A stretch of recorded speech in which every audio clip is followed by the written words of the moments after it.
All right, guys, we're gonna jump back into the book of Habakkuk. Back into the book Habakkuk. And 2 weeks ago, we started in this book. And what did we talk about 2 weeks ago? Well, we believe that Habakkuk was written about 2,500 years ago in the land of Judah. And we know that Habakkuk lived under two different reigns. And this is what I mean by that. Habakkuk lived under the king Josiah. And what is it that we know about King Josiah? And this is extremely important for us to understand because we'll be able to see the reason why Habakkuk is crying out to God in the way that he is. So we know King Josiah, who was crowned at a young age, around the age of 8. Now, King Josiah was a son of David. And we know that by the age of 16, King Josiah was craving to learn about the God his father served. And so while learning about the Holy of Holies, King Josiah at a young age started a religious reform in the land of Judah.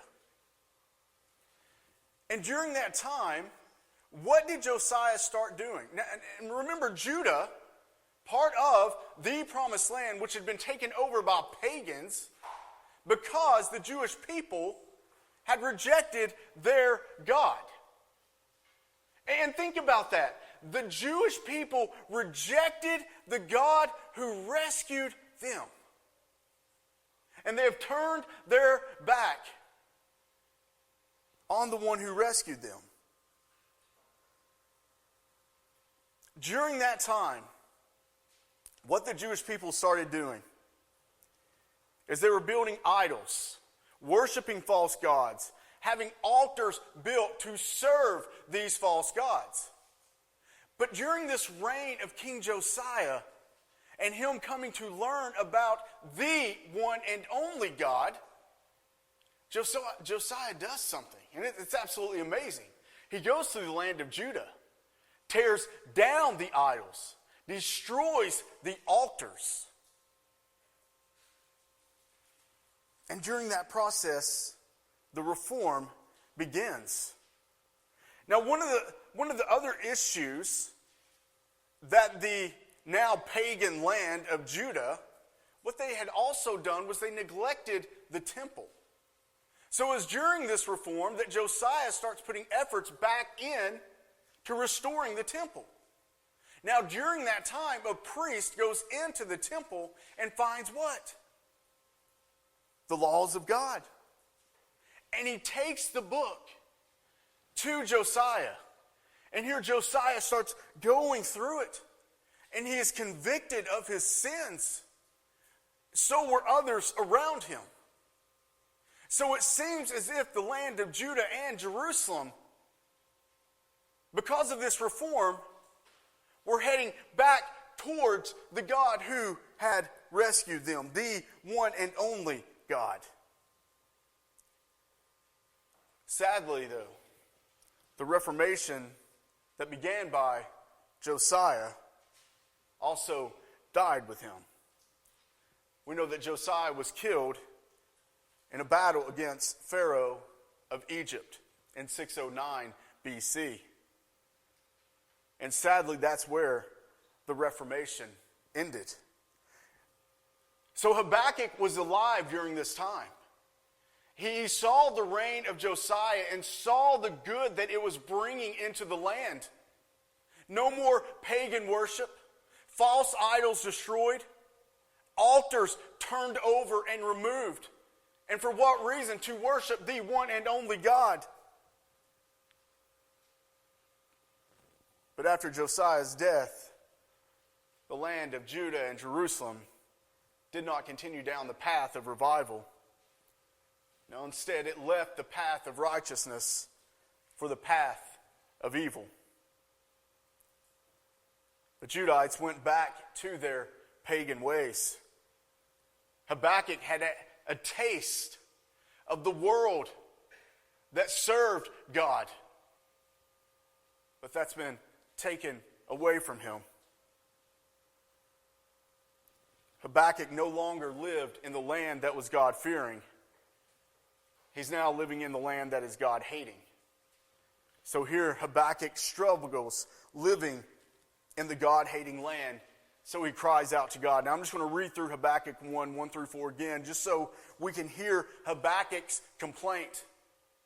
In this vision, in this oracle that is taking place, here's what Habakkuk said.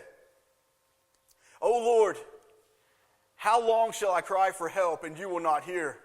Or cry to you violence and you will not save? Why do you make me see iniquity?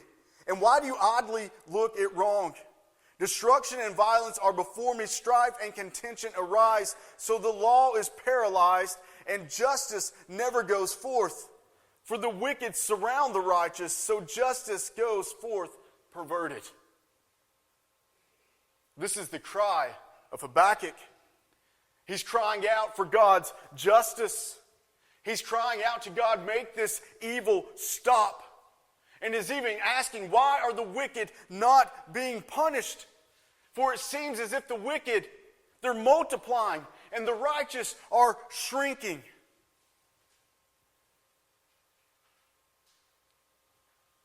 My, how Habakkuk speaks to us today.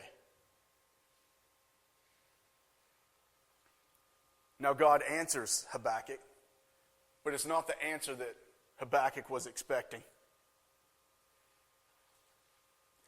But it's that answer that we know that God is hearing Habakkuk and his cry for help. And yet, once again, I say, the answer that God gives isn't what Habakkuk wanted. Which proves something to us, church. That we, in our arrogant ways, once we believe that we have God figured out, well, it's then that he shows us that his ways are higher than ours. Here's the Lord's answer. Habakkuk 1, verse 5. Look among the nations and see. Wonder and be astounded. For I am doing a work in your days that you would not believe if told.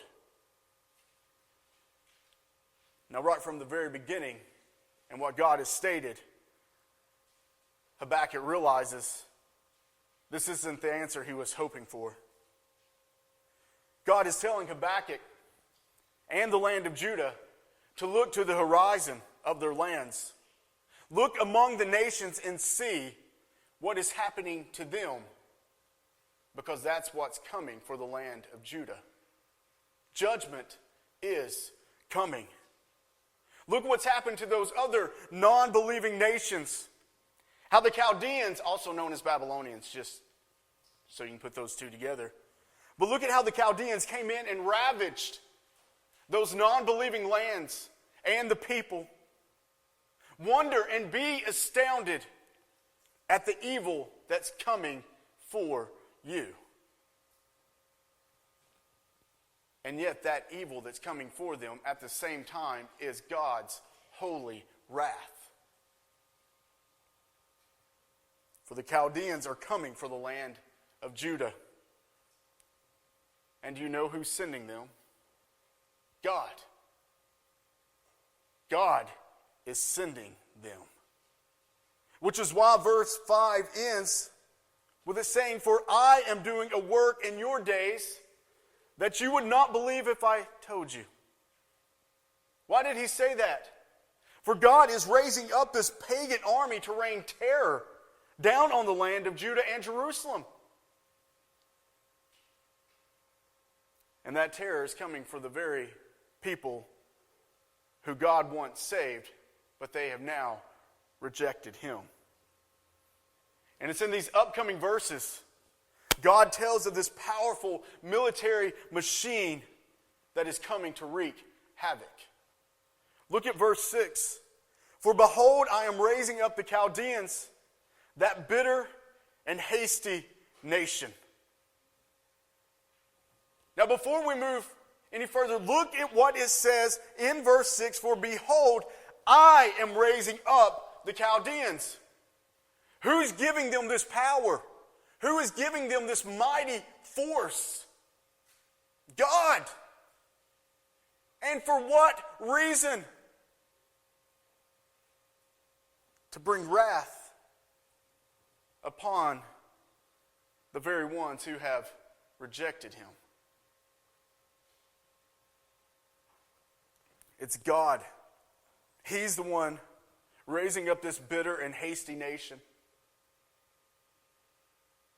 It's God who gave them the power and the ability to do this. Now, just 20 years earlier, no one had heard of the Chaldean killing machine. And yet here they are, about to overthrow some of the most fierce armies. They conquered the old capital of Assyria in 614 BC, Nineveh in 612 BC, Haran in 610 BC, and destroyed the armies of Pharaoh in 605 BC. They became the world rulers over Assyria, Syria, Palestine, and Egypt. And it was God who raised them up. They were ruthless killing machines. And they were now coming for the Israelites. God is laying out what's going to happen, which must have sent chills down the spine of Habakkuk. God continues saying, who march through the breadth of the earth, the sea's dwellings, not their own. This killing machine that was coming for them would conquer lands and take whatever they wanted. They struck hard and they struck fast, taking out everything and everyone that got in their way. And here they are now, coming for God's own. The very land that they were sitting in was the very land that God had promised them when he rescued them from Egypt. And now this promised land is about to be taken away by these savages. Do not forget who gave the Chaldeans the power to do this. Do not forget who sent the Chaldeans to do this. It was God. How the liberals would have an issue with these verses. God is loving. You're right, he is. But we need not forget the holy wrath of God. So we can't just pick the attributes that we like. This isn't Build-A-Bear. You can't just go in and say, well, I want my God to be like this, and like this. You keep that whole wrath thing, don't put that on my Build-A-God. How dare we remove attributes of God?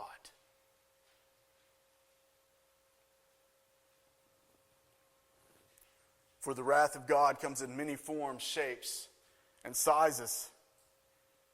And what's terrifying is that because we know that God is perfect in all his attributes, what does that tell us? His wrath is also perfect. Perfect wrath is something that none of us should want any part of. And here God is telling Habakkuk his wrath is coming. Look at verse 7. Still describing this army of killers. They are dreaded and fearsome. Now, fearsome is used as an adjective here, and the only other place it's used as an adjective is in the Song of Songs, chapter 6, verse 4. And what does it mean there? It means majestic. So God is saying this majestic, massive army is coming to take your land. And how terrifying would it be to see that majestic army coming up over the horizon for you? He also says that this army is dreaded, not just because of their ability to kill and destroy in time of war, but they also had a reputation for how horrendous they were to the ones that they captured. God goes on to say their justice and dignity go forth from themselves. What does that mean? That means the Chaldeans had their own rules. They held to no one ruling over them, not internationally, nor divine. They respected no authority except their own. They hated God and His laws. And yet these are the very people that God is using to bring wrath upon His people. So it's here the Judahites who abandoned God's law would now have to answer to the authority of the Chaldeans. Look at verse 8. God telling Habakkuk, their horses are swifter than leopards. Now the Judahites would have understood this. They know what the leopard can do. For the leopard is known for its speed and athleticism. There's no point in trying to outrun a leopard. There's no point in trying to outclimb a leopard. For the leopard can jump 17 to 18 feet to catch and devour their prey. They're fierce, tenacious predators that rip apart whatever it is that they're after. So God is painting a picture for Habakkuk. There's no reason for the Judahites to try and escape what's coming for them. Because they will be caught, they will be hunted down, and they will be torn apart. What's coming for you is coming fast, quick, and ferocious. And it will show no mercy. God continuing says, for they are more fierce than the evening wolves. There's nothing more terrifying than a wolf that has tasted human blood. You ever heard one of those things at night? You ever heard a pack of them at night? I don't care how big you are, how armed you may be. You hear a pack of wolves howling at night, it will send shivers down your spine.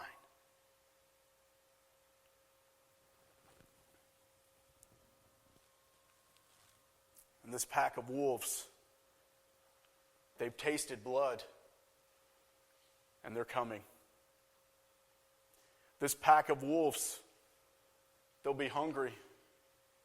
And when a pack of wolves are hungry, their senses are keen. And when they catch their target, their teeth and their powerful jaws go to work, ripping at the flesh of their prey. Again, God is painting a picture of what the Judahites can expect when the Chaldeans approach. I do wonder if at this point in time Habakkuk wished he had never complained at all. God continues, their horsemen press proudly on. There's not going to be a single obstacle that will get in the way of these fierce warriors. Meaning there's no protection for the Judahites. Once God's wrath has been set into motion, wrath is what comes. Now this army of Chaldeans, they don't care about the Jewish culture, nor do they care about the language. Their hearts are set on destruction. All they want is to see blood flow. And remember who set all of this in to motion.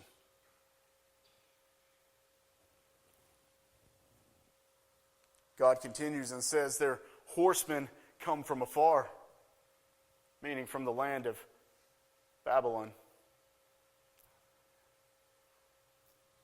It says they fly like an eagle, swift to devour. For the eagle is what? It's a bird of prey. It's fierce. It's ferocious. Once it's locked in on its target, it swoops in with its massive, powerful talons clutching the victim. And then what does that eagle do? Tears it to shreds.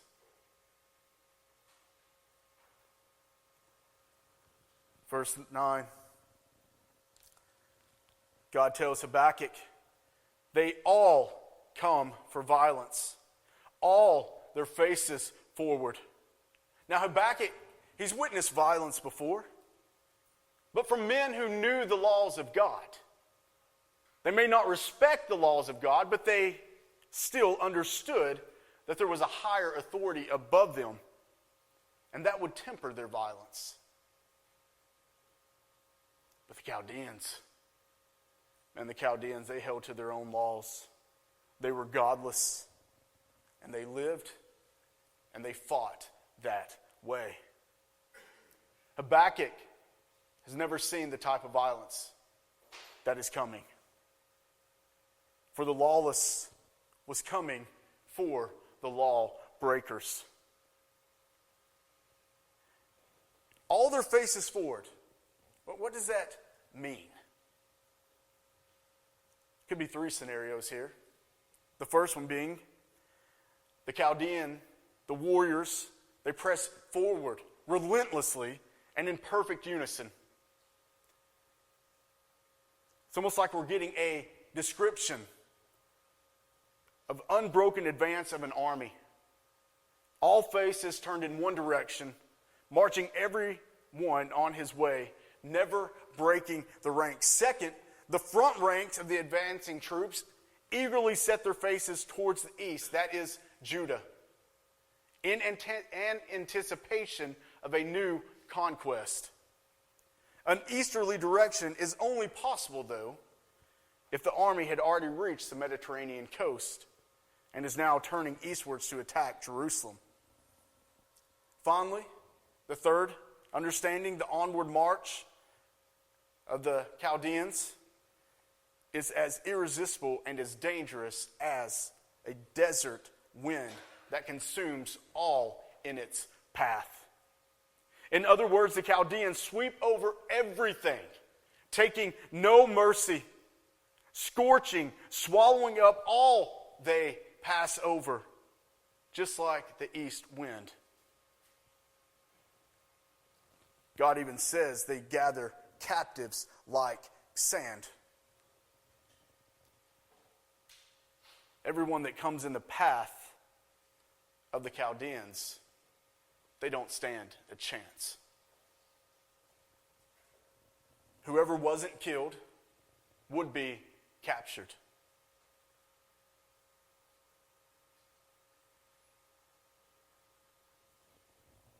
They would be gathered like sand. You think about it when you're at the beach and you just reach down, you pick up a clump of sand.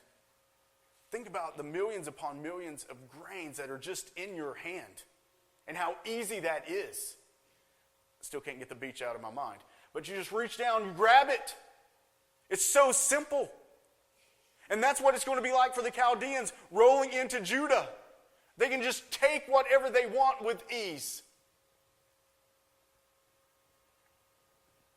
Verse 10, it says, at kings they scoff, and at rulers they laugh. They respect no one. And they respect no one because they do not fear God. What does that mean? It means this, that when it comes to the authority that rules over us, no matter where you are, God has put that person or persons in place. Whether it be a king, president, any other type of ruler. It was God who put that person there. Whether you like them or not, God put that person in that authoritative position. However, the Chaldeans don't worship the one true God, for they consider themselves their own God. That's why they don't respect the kings that God has put in authority. That's why they don't respect the rulers that he has placed there. They scoff and they laugh. They laugh at every fortress, for they pile up earth and take it. Compared to their strength, their ability, every fortress, every village, every town they attack could not stand against them. Conquering the land was easy for them. No fortress was too great for everyone they came against. They took over just like child's play. They would destroy what they wanted while keeping that which wasn't theirs. Verse 11. Then they sweep by like the wind and go on. Guilty men whose own might is their God. The Chaldeans had no conscience. They didn't feel guilt. They would leave death and destruction in their wake and sleep well that evening. They would be covered in the blood of men, women, and children and not give it a second thought. And yet it was the might that God gave them that would be their downfall. They didn't recognize God, only themselves. And they would have to answer for every sin they would commit. For these Chaldeans, there were men who were guilty of murder, theft, rape, kidnapping, and the most damning was hating God. So again, we come to this question. How are the Chaldeans guilty of committing these sins if God has predetermined it? I mean, if this is what he raised them up to do, how can they be found guilty in the eyes of God? For was this not predestined? Did God not ordain this? Yes, he did. He ordained all of it to take place.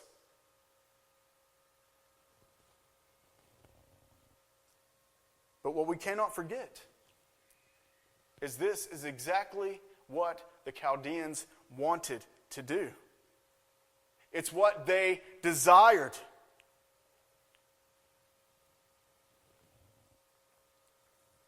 Man is always guilty for their sins.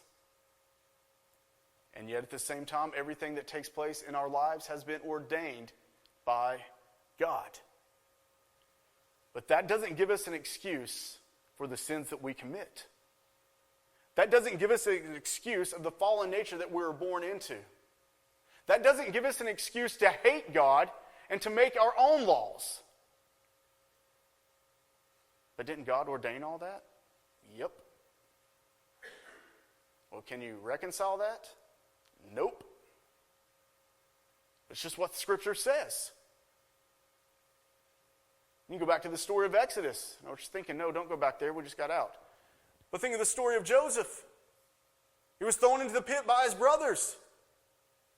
Did God predetermine that to happen? Yes. And what does he say? That which they meant for evil, God uses for good. That's how that's reconciled.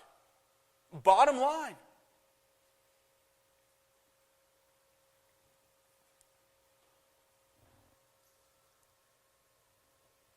Church, again, book of Habakkuk should open our eyes. Today, we should be looking around and seeing what is taking place in this world. We should be looking around at other churches. Are they standing for the truth? Or are they bowing down to the next movement that's coming? Whether it be the homosexual agenda, the transgender movement, or what we're dealing with right now with Black Lives Matter. These are all wicked movements that the church is taking a knee for.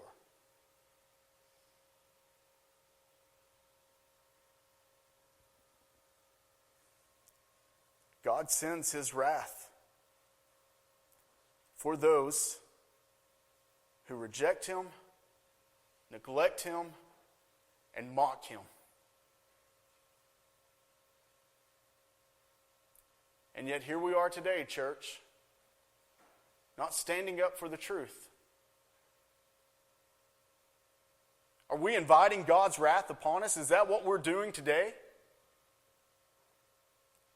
Because we're afraid we're going to upset some people? By not calling out that which is wicked and wretched and speaks against the very God that we say we love?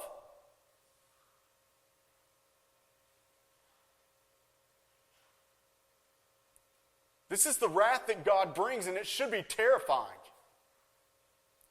I mean, it should literally scare us to where we have to stand up for the truth. The land of Judah didn't back then. And to be honest with you, what we're dealing with today, it doesn't look like the church is willing to do it now.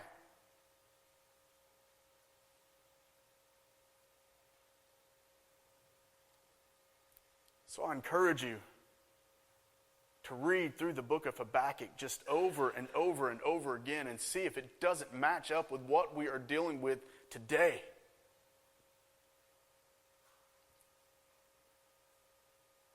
Church, I'm asking you, where are the godly men who are willing to stand for the truth?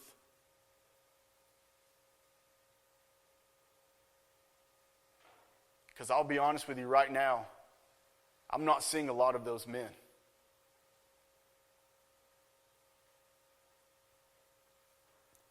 And I pray that what we're dealing with is actually going to bring about a revival.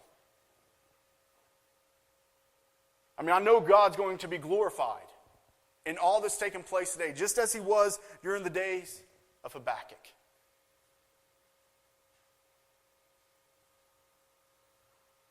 I guess the question is which side are we willing to stand for?